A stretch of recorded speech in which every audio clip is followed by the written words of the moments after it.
Thank you, Mr. Chairman. Just on that point about Visa and MasterCard being successful businesses, I think you figured it out, haven't you? I mean, what's your profit margin, Ms. Kirkpatrick? It's circa 50%. Mr. Sheedy? Slightly higher. It's higher than 50% profit margin? Slightly higher than MasterCard, yes. Yeah, that's incredible. 50% profit margin. I mean, that's absolutely unbelievable. What's the answer to the Walmart question, by the way, that Senator Welch posed to you? What's Walmart's interchange fee that you negotiate with them? I don't have it with me today. You don't have any idea whatsoever? Is it higher or lower than 2.5%? Walmart negotiates their rates based on the business that they do with us. Meaning they're big, they're really big, they're gigantic, so they get a better deal than Mr. Callahan or most small businesses in Missouri. Is that what you're telling me? Yeah, Senator, we have volume discounts that we offer to some merchants. I suspect Walmart is one of them. And, you know, I don't believe that it's commercially unreasonable to get an arrangement where in exchange for more volume, a merchant can qualify for lower rates? Well, I'm sure it's not commercially unreasonable for Walmart, or certainly it's in their financial interest and in yours, but I doubt it's in Mr. Callahan's financial interest. And my question to you, Mr. Callahan, is when you've got Walmart and other major competitors getting charged much less than you are, why in the world would you stick with these guys? I mean, why is it that small businesses continue to use Visa and MasterCard when you're getting charged so much more?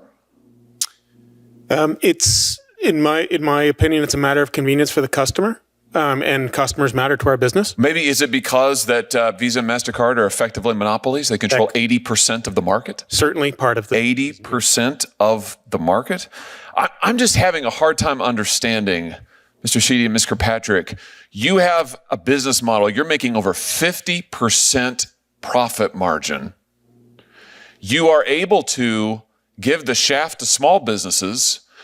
Estimated cost to Missouri businesses from these fees is $1.5 billion. That's with a B, billion dollars a year.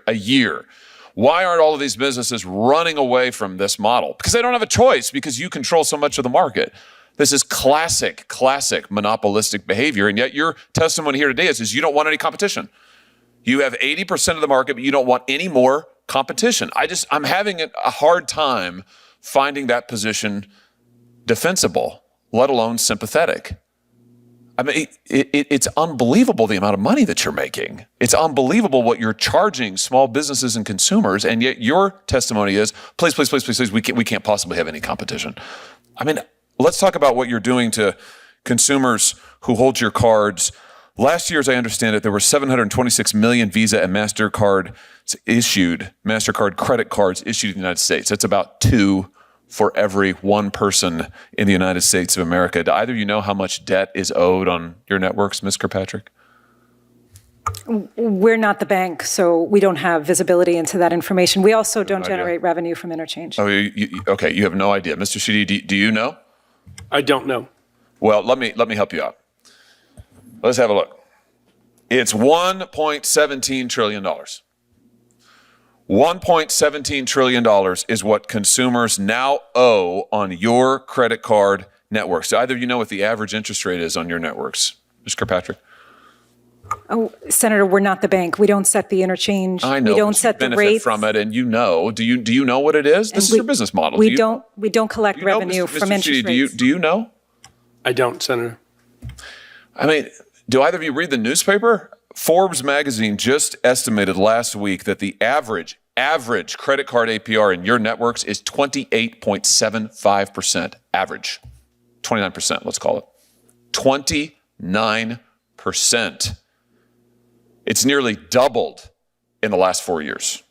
That is astounding, absolutely astounding. And you just testified a second ago that you've got more than 50% profit margin, and yet your testimony here today is you can't possibly survive if there's any competition. How can that be true?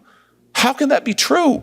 You've got debt like we've never seen before in American history. Your profit margins are as high or higher than they've ever been. You have 80% of the relevant market in the credit card interchange fees that we're talking about, and yet you couldn't survive if there's any competition?